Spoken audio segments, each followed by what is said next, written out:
श्रीमद् भागवत गीता में भगवान कृष्ण के उन उपदेशों का वर्णन है जो उन्होंने महाभारत युद्ध के दौरान अर्जुन को दिए थे। गीता सबसे प्रभावशाली ग्रंथ है। भगवद गीता को भगवान का गीत कहा जाता है। गीता के अनमोल वचन मनुष्य को जीवन जीने की सही राह दिखाते हैं। गीता जीवन में धर्म, कर्म और प्रेम का पाठ पढ़ाती है। गीता संपूर्ण जीवन दर्शन है और इसका अनुसरण करने वाला व्यक्ति जीवन में कभी निराश नहीं होता है।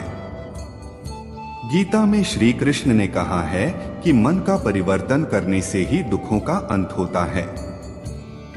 जहां आपकी कोई कीमत नहीं है वहां पर रुकना अनुचित है, चाहे वो किसी का घर हो या किसी का मन। जब कोई हाथ और साथ दोनों ही छोड़ देता है तब कुदरत कोई ना कोई उंगली पकड़ने वाला भेज देता है। उन्हीं का नाम कान्हा है। जो मन को नियंत्रित नहीं करते हैं उनके लिए वह शत्रु के समान कार्य करता है।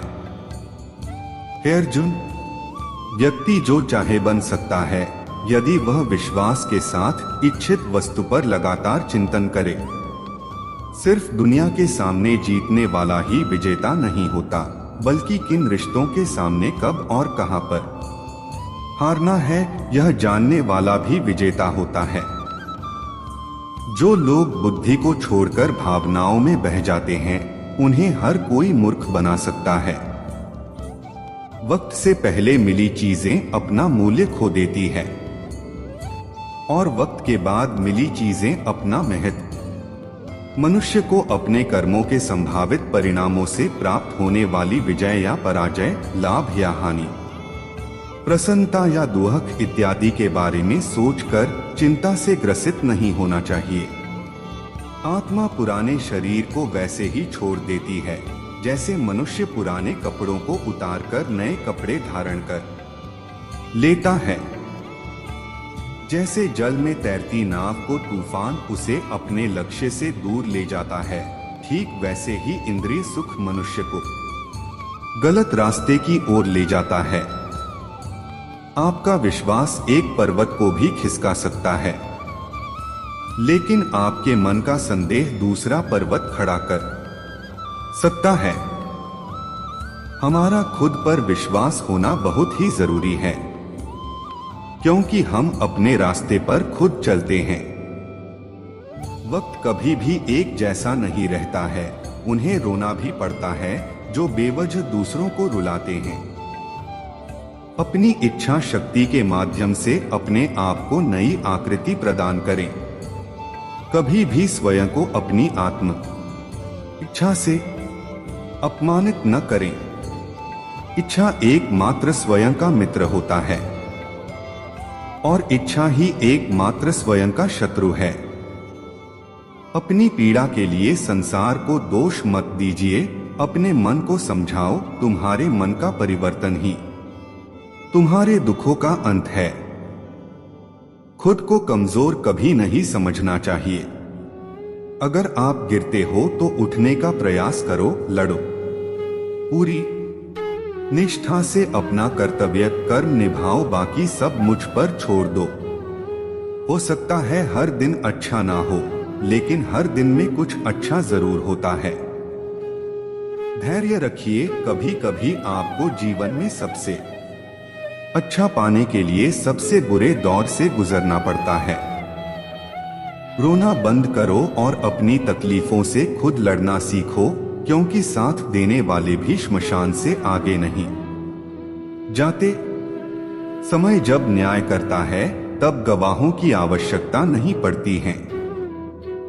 एक उपहार तभी असली और पवित्र है जब वह हृदय से किसी सही व्यक्ति को सही समय और सही जगह पर दिया जाए, और जब उपहार देने वाला व्यक्ति के दिल में उस उपहार के बदले कुछ पाने की इच्छा ना हो।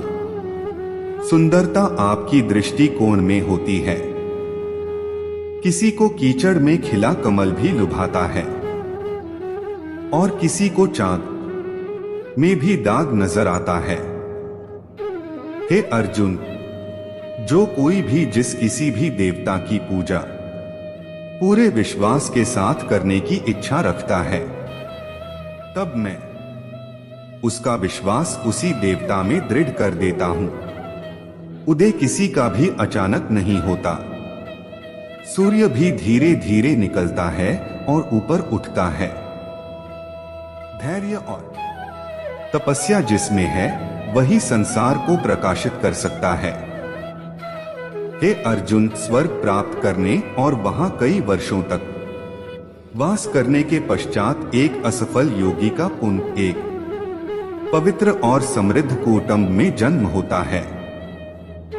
हे अर्जुन, जो व्यक्ति अपने समान सर्वत्र सम देखता है, चाहे वह दुख हो या सुख हो, वह परम योगी माना जाता है। प्रेम हो या प्रार्थना ये तो मालूम नहीं, पर जो आपसे है, किसी और से नहीं। अहंकार और संस्कार में फर्क है। अहंकार दूसरों को झुकाकर खुश होता है, संस्कार स्वयं झुककर खुश होता है।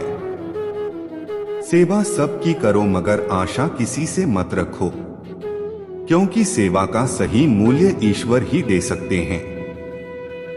जब सत्य की असत्य से लड़ाई होगी तो सत्य अकेला खड़ा होगा और असत्य की फौज लंबी होगी, क्योंकि असत्य के पीछे मूर्खों का झुंड भी होगा। अकेले रहना तुम्हें यह भी सिखाता है कि वास्तव में तुम्हारे पास स्वयं के अलावा और कुछ भी नहीं। जब परिवार के सदस्य अप्रिय लगने लगे और पराये अपने लगने लगे तो समझ लीजिए विनाश का समय आरंभ हो गया है। क्रोध आने पर चिल्लाने के लिए ताकत नहीं चाहिए, मगर क्रोध आने पर चुप रहने के लिए खूब ताकत चाहिए होती है। जो आपका है वो आपको मिलकर ही रहेगा, फिर चाहे उसे छीनने के लिए पूरी कायनात एक हो जाए। दो प्रकार के व्यक्ति इस संसार में स्वर्ग से भी ऊपर स्थित होते हैं। एक वो जो शक्तिशाली होकर भी क्षमा कर देते हैं, और दूसरे वो जो दरिद्र होकर भी कुछ दान करते हैं। प्रेम शरीर या सुंदरता को देखकर नहीं होता है, प्रेम हृदय से होता है। जहां दो हृदय मिल जाए वही प्रेम जन्म लेता है। किसी भी व्यक्ति को अच्छे से जाने बिना दूसरों की बातें सुनकर उसके प्रति कोई धारणा बना लेना मूर्खता है। अगर साफ नियत से मांगा जाए तो ईश्वर नसीब से बढ़कर देता है। जब भी विनाश होने का प्रारंभ होता है, शुरुआत वाणी के संयम खोने से होती है। जीवन में सब कुछ खत्म होने जैसा कुछ भी नहीं होता। हमेशा एक नई शुरुआत हमारा इंतजार कर रही होती है। जीवन में यदि खुश रहना है तो अधिक ध्यान उस चीज पर दें जो आपके पास है, उस पर नहीं जो दूसरों के पास है। उस दिन हमारी सारी परेशानियां खत्म हो जाएगी, जिस दिन हमें यकीन हो जाएगा कि हमारा सारा काम ईश्वर की मर्जी से होता है। विपत्ति में धैर्य, वैभव में दया और संकट में सहनशीलता ही श्रेष्ठ व्यक्तियों के लक्षण हैं। जो व्यक्ति स्पष्ट और सीधी बात करता है उसकी वाणी कठोर जरूर होती है, लेकिन वह कभी किसी के साथ छल नहीं करता। जो अच्छा लगे उसे ग्रहण करो और जो बुरा लगे उसका त्याग, फिर चाहे वह विचार हो, कर्म हो या मनुष्य। बुराई बड़ी हो या छोटी हमेशा विनाश का कारण बनती है, क्योंकि नाव में छेद छोटा हो या बड़ा नाव को डूबा ही देता है। परिवार और समाज दोनों ही बर्बाद होने लगते हैं जब समझदार मौन और नासमझ बोलने लगते हैं। आप वापस नहीं जा सकते हैं और शुरुआत को नहीं बदल सकते हैं, लेकिन आप जहां हैं वहीं से शुरू कर सकते हैं और अंत को अवश्य बदल सकते हैं। जब उम्मीदें टूटने लगे, कोई रास्ता दिखाई ना दे, तो एक बार भगवत गीता की शरण जरूर ले लेना।